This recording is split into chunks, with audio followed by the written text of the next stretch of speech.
ना, और शादी के बाद तो वो जो क्या बोलते हैं उस गाने में चुम्मा चुम्मा तेरे कहाँ आगे बढ़ जा रहे हैं। चुम्मा वाला जो वो हंस रहे हैं, बताइए गाना। शादी का सीजन है, देखिए शादी होता है तो प्यार मोहब्बत बनना तो लाजमी है। प्यार मोहब्बत करेंगे तब ना का जी, जनसंख्या कैसे बढ़े बिना प्यारे मोहब्बत का? सब बाबे जी बन जाएगा तो हम लोग कैसे आएंगे? शादी का सीजन चल रहा है, एगो लड़की कहता है सखी से कहता है कैसे कहता है, अरे कि बार बार का पूछे लू,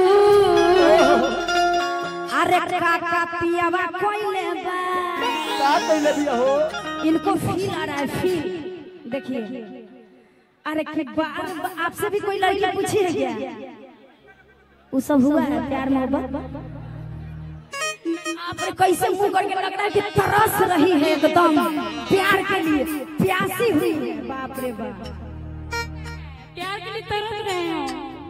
अरे बाप रे बाप, नहीं तरस नहीं लग रहा है। झारखंड के एगो लड़का कनी कृपा कर दीजिएगा, जिगर वाला कृपा वो वाला नहीं, शादी करना पड़ेगा 7 जन्म का तब होगा। कृपा वो वाला बोल रहे हैं, मतलब शादी मतलब क्या है ना कि मतलब जीवन सवार दीजिए। प्यार पति ऐसा मिलना चाहिए कि प्यार करे हमसे। कौन पति? चाय पति? हाँ, इनको पति ऐसा मिले कि प्यार करना चाहिए। पैसा तो ये कमा लेंगी, हाँ इनका कहना पैसा तो मैं कमा लूंगी पर मुझे सिर्फ प्यार करे।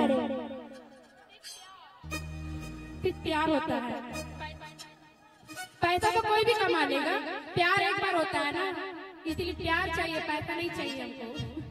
कितना लड़का है जो करना चाहते हैं शादी 7 जन्म के लिए? तनी हाथ उठाइएगा मैडम से।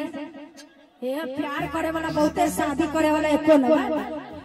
कैसा कैसा लड़का है जी, ऐसे ही लड़का सब लड़की सबको ले जाता है शादी करने के चक्कर में, ठीक है आप बेच देता है, कहता है बियाह करेंगे, बियाह के नाम पर लड़की सब चली जाती है।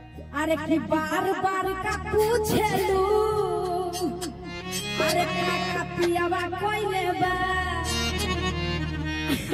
आ मुंह दिखाइए हमके, अरे सोना के टिकवा दे ले बा,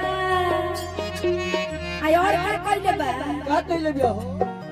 तो लइका कहता रे कैसे कैसे? आई एक बेरा 2 बेरा 3 बेरा 4 बेरा 5 बेरा चुमा ले ले बा, आई एक बेरा 2 बेरा 3 बेरा 4 बेरा 5 बेरा चुमा ले ले बा।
दिवाकर दुबे जी, जिनकी तरफ से 1000 रुपए का पुरस्कार, बहुत बहुत धन्यवाद।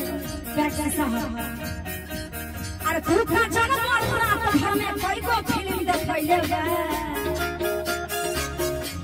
अच्छा एक मिनट, फिल्म के नाम पे आप लोग इतना सिटी में तो नॉर्मल चीज है फिल्म देखना।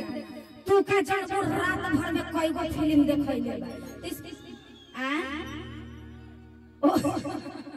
इतना सिंपल सा जवाब ओके। अरे कि तू का जानबो रात भर में कई गो फिल्म देखैले बा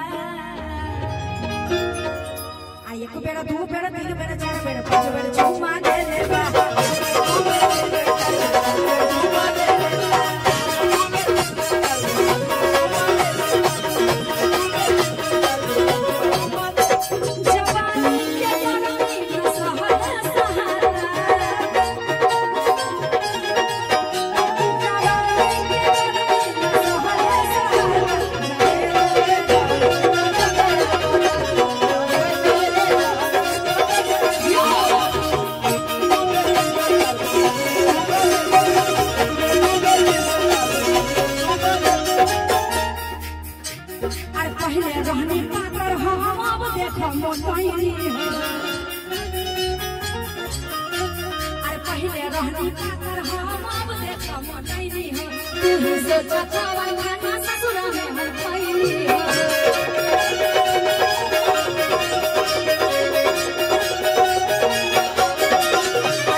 अगले गाने का फरमाइश है पूरे गाने